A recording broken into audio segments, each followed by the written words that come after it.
Hi, my name is Alex Steingart. I'm actually the CTO of 750 now. That changed actually right after that email went out to all of you. So, yeah, thank you. Yeah, so I was the second engineer at 750. I joined that about 5 years ago, and I've kind of grown with the company as the company has grown. The company's been around for like 7 years. So we are we are a web platform for the wholesale alcohol beverage supply chain.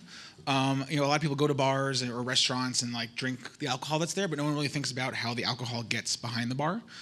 So we provide software for the companies that get the alcohol behind the bar. Not so much logistics part of it, but more about kind of information and order management and sales tracking and things like that. There's a lot of information out there for wines and spirits. People take their wine very seriously, and so we kind of help people in the business pass that information around. So that takes a form. We're a CRM. We have sales tools. We're an aggregated search engine for restaurants, bars, and stores, and importers and producers, as well as the distributors in the middle tier. Right, and as I said, order management as well.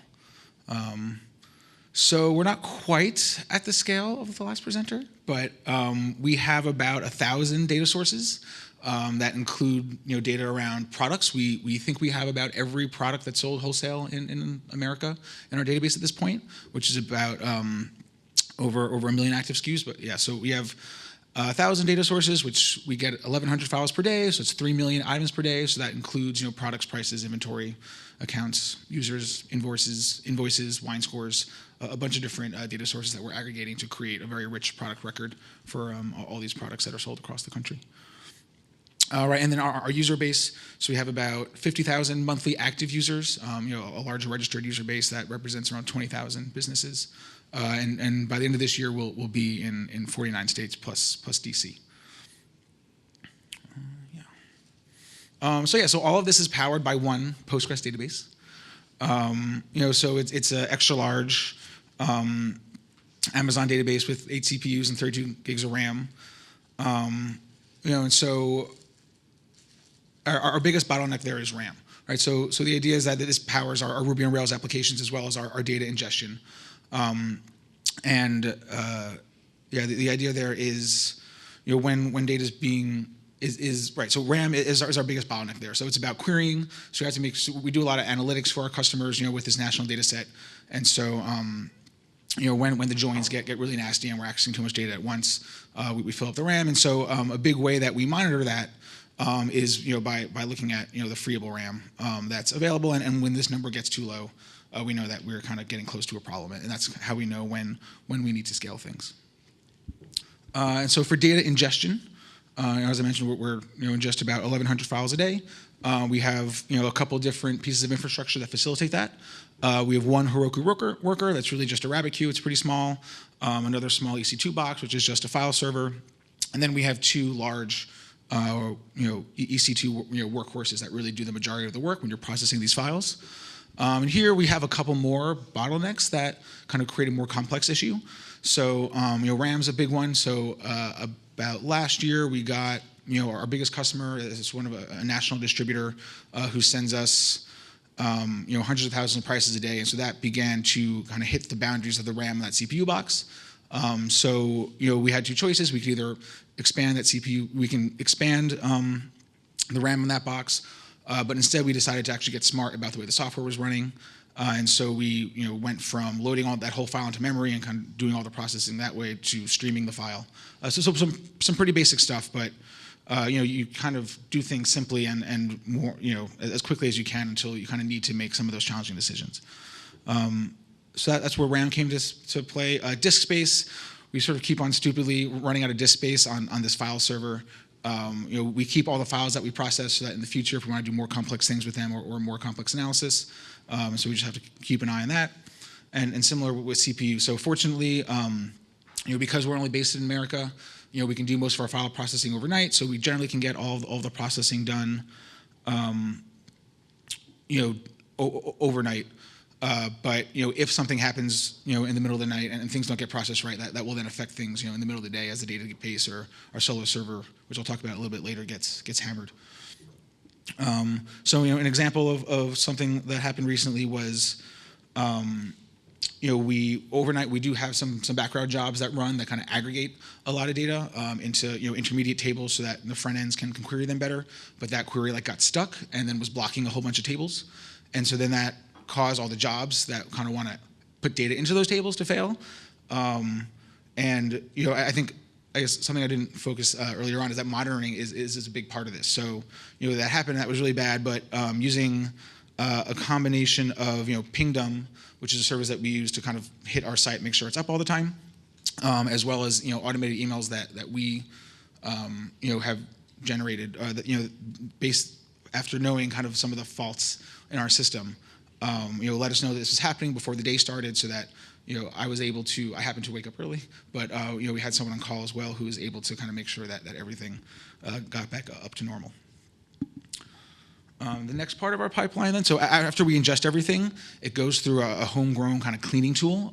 It's important for our data to be kind of 100% accurate because professionals in the industry rely on the data that we have. So after we ingest it, we do have an offshore team that kind of manually goes through everything and makes sure that everything's right.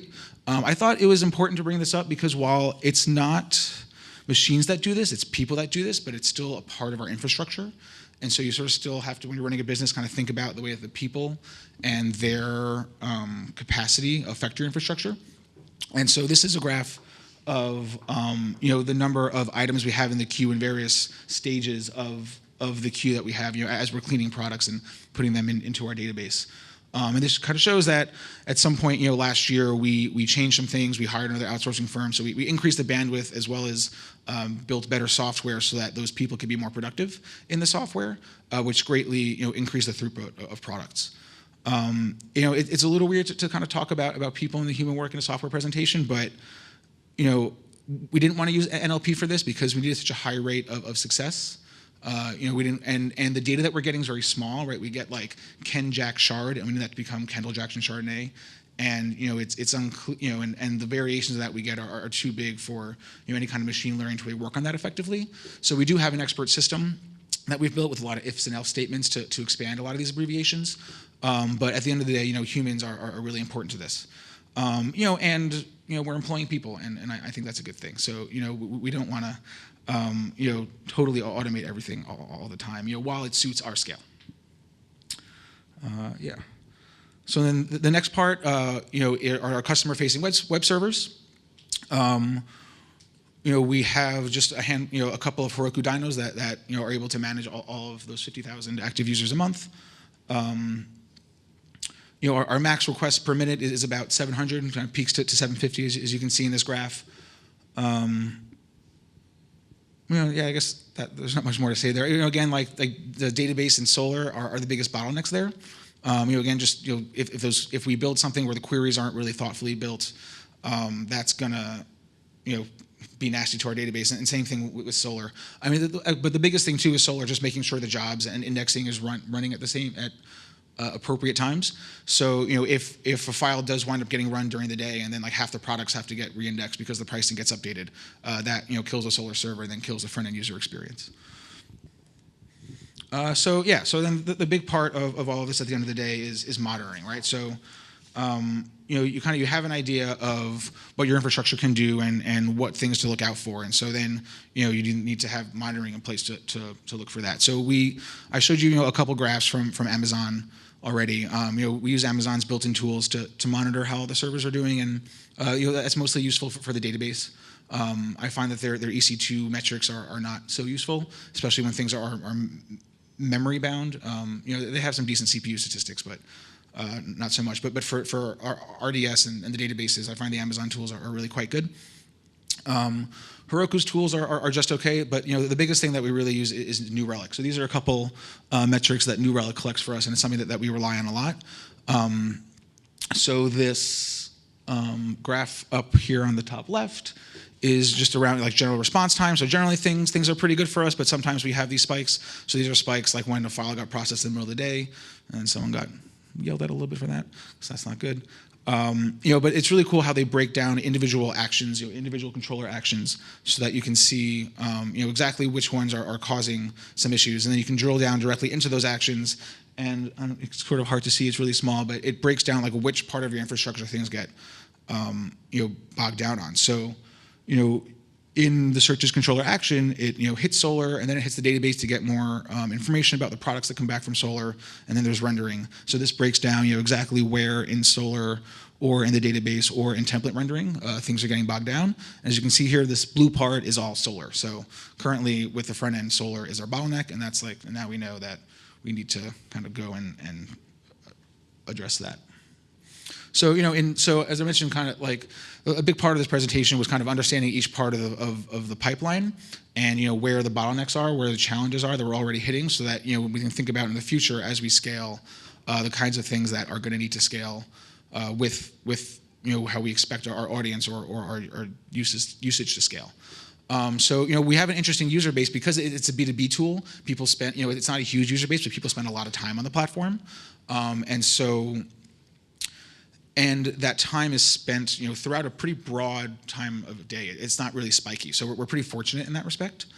But and so as we build more tools for, let's say, the distribution tier, we know that those people are going to spend even more time on the site during the day, but across a broader set of tables as we build more features to them, which then affects the amount of memory that the database needs, because more of those indexes need to be stored in memory, right? If people are accessing too many different tables across your app, the things that were cached in memory kind of get kicked out. And so if you're constantly having to replace that, that affects the performance of your database.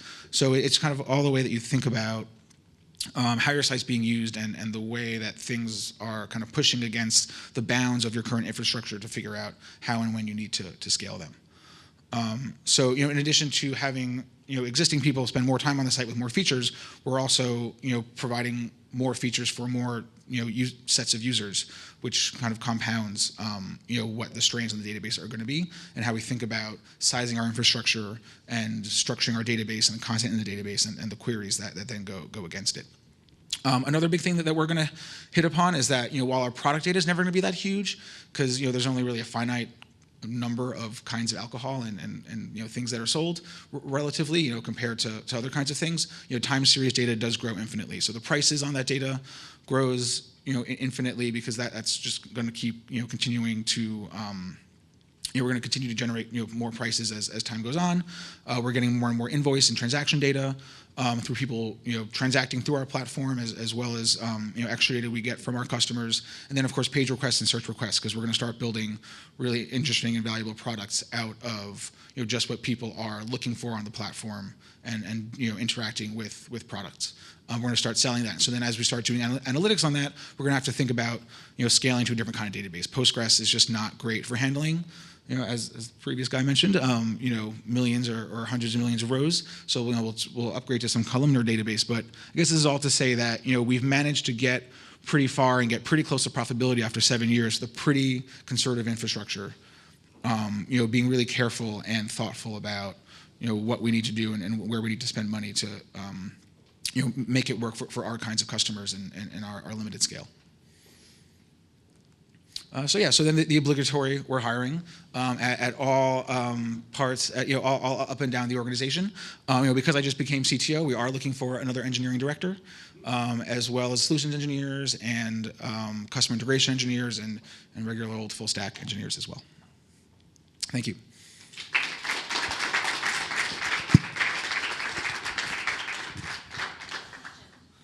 Any questions about that?